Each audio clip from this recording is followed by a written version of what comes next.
RRB group D railway NTPC के लिए जो वेरी वेरी मोस्ट इंपॉर्टेंट है, जीवधारियों का वर्गीकरण, क्लासिफिकेशन ऑफ ऑर्गेनिज्म।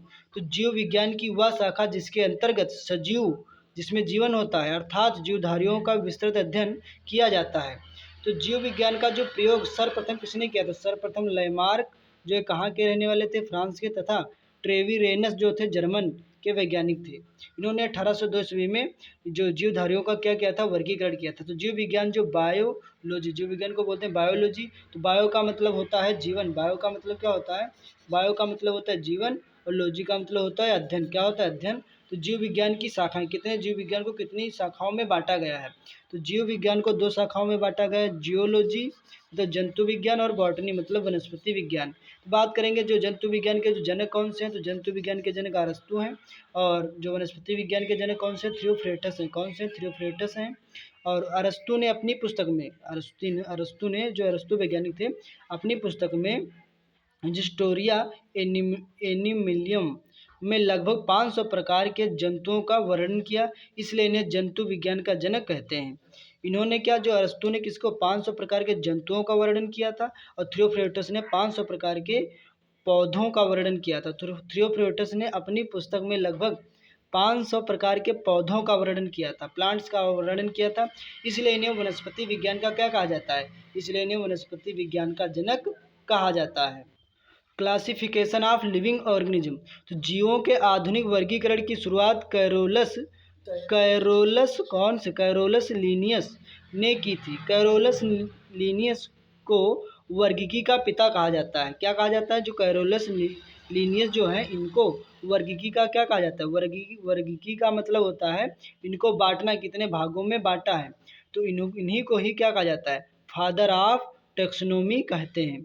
तो वर्गीकी के जो वर्गीकी जो है, इसको कितने भागों में बांटा गया है? 3 भागों में बांटा गया है। तो इसको मतलब क्या होता है? तो देखो, नंबर 1 में क्या होता है? पहचान करना होता है, आइडेंटिफिकेशन होता है, और नंबर 2 होता है क्लासिफिकेशन होता है, वर्गीकरण करना, और इसी तरीके अगला आ जाता है नामकरण करना। तो कैरोलस लीनियस ने एक बुक लिखी थी। कौन सी बुक लिखी थी? सिस्टमा न्यूचर, जिसमें उन्होंने सभी जीवों का वर्गीकरण के लिए उन्हें 2 भागों में विभाजित किया। कितने भागों में विभाजित किया? 2 भागों में। पहला जो था पादप जगत, दूसरा जो था जंतु जगत। तो प्लांट्स किंगडम और एनिमल्स किंगडम। तो यहाँ हम बात करेंगे इरिनियस हर्केल की। तो इसमें क्या था? इसको कितने भागों में बांटा गया? 3 भागों में। पादप जगत, प्लांट किंगडम, जंतु जगत, एनिमल किंगडम, और प्रोटिस्टा। तो पादप जगत में क्या था? पेड़ पौधों का अध्ययन किया जाता है। जंतु जगत में क्या था? जैसे मेढक हो गए, इनका अध्ययन किया जाता है। जो प्रोटिस्टा में क्या हो गया? अमीबा का अध्ययन किया जाता है। अगले वैज्ञानिक आ जाते हैं आर.एच. हैकर। तो ये इन्होंने क्या किया था? इन्होंने पादप जगत, जंतु जगत और प्रोटिस्टा, मोनेरा मतलब होता है बैक्टीरिया, और कॉक मतलब होता है मृतजीवी।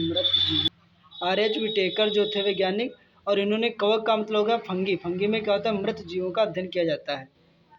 तो ये मोनेरा क्या होता है? इस जगत में सभी प्रोकैरियोटिक जीव अर्थात जीवाणु, साइनोबैक्टीरिया, कौन सा? जो जीवाणु था साइनोबैक्टीरिया तथा आर्की बैक्टीरिया सम्मिलित किए जाते हैं। याद रखना, साइनोबैक्टीरिया तथा आर्की बैक्टीरिया सम्मिलित किए जाते हैं। उसके बाद आ जाता है प्रोटिस्टा। प्रोटिस्टा में क्या होता है? जली होता है। क्या होता है? जली होते हैं। यूकैरियोटिक होता है, और एकोस्की होते हैं। जो उदाहरण में हो जाएगा, जैसे एग्जाम्पल आपका हो जाएगा प्रोटिस्टा में कौन कौन से होते हैं? जैसे अमीबा होगा, अमीबा के बाद होगा प्लाज्मोडियम, पैरामीशियम और इगुलिना। पादप तथा जंतुओं के बीच की कड़ी का काम करता है। ये किसकी कड़ी का काम करता है? तो आपके पादप तथा जंतुओं के बीच की कड़ी का काम करता है। पादप जो प्लांट में क्या होता है? इस जगत में प्रायः सभी रंगहीन बहुकोशिकीय प्रकाश संश्लेषण उत्पादक जीव सम्मिलित होते हैं। कौन से? बहुकोशिकीय प्रकाश संश्लेषण उत्पादक जीव सम्मिलित होते हैं। पुष्पीय तथा अपुष्पीय बीजों पौधे सभी इसी जगत के अंग। किसी जगत के अंग हैं? तो पादप जगत के आपके अंग हैं। उसके बाद बात हम करेंगे जंतु मतलब एनिमल की। तो ये क्या होते हैं? जो जंतु होते हैं सर्वव्यापी होते हैं। इसमें क्या होता है? यूकैरियोटिक होता है। क्या होता है? यूकैरियोटिक होता है, और बहुकोशिकीय होते हैं। एग्जाम्पल जो आपका हो जाएगा हाइड्रा हो जाएगा। हाइड्रा के बाद जेलीफिश, सितारा मछली हो जाएगा, और सर्पिसरप स्तनधारी जीव इसी जगत के क्या हैं? आपके अंग हैं। उसके बाद प्रीवियस ईयर क्वेश्चन की बात करेंगे। जो प्रीवियस ईयर क्वेश्चन जो वेरी वेरी मोस्ट इंपॉर्टेंट है, जीव विज्ञान का पिता बायोलॉजी जो फादर किसे कहा जाता है, जीव विज्ञान का पिता किसे कहा जाता है, तो आपका हो जाएगा अरस्तु। कौन सा हो जाएगा, अरस्तु। वनस्पति विज्ञान के जनक कौन है, वनस्पति जो विज्ञान के जनक कौन है, तो आपके हो जाएंगे थियोफ्रेटस। निम्नलिखित में से किस किताब में थियोफ्रेटस ने 500 प्रकार के पौधों का वर्णन किया है, तो आपके हो जाएगा हिजिस्टोर, क्या है आपका, तो हिजिस्टोरियम प्लांटेरम हो जाएगा आपका राइट आंसर। इसी तरीके से अगला है कोशिका विज्ञान किसके अध्ययन से संबंधित है, तो आपका जो कोशिका से ही संबंधित है। फिर 3 जो जगत है वर्गीकरण किसने किया, तो आपके हो जाएंगे अर्नेस्ट हेकल ने किया था, अर्नेस्ट हेकल ने। तो आपके जो प्रीवियस ईयर क्वेश्चन जो वेरी वेरी मोस्ट इंपॉर्टेंट है, इनको आपको क्या करना है, रिपीट करके जाना है।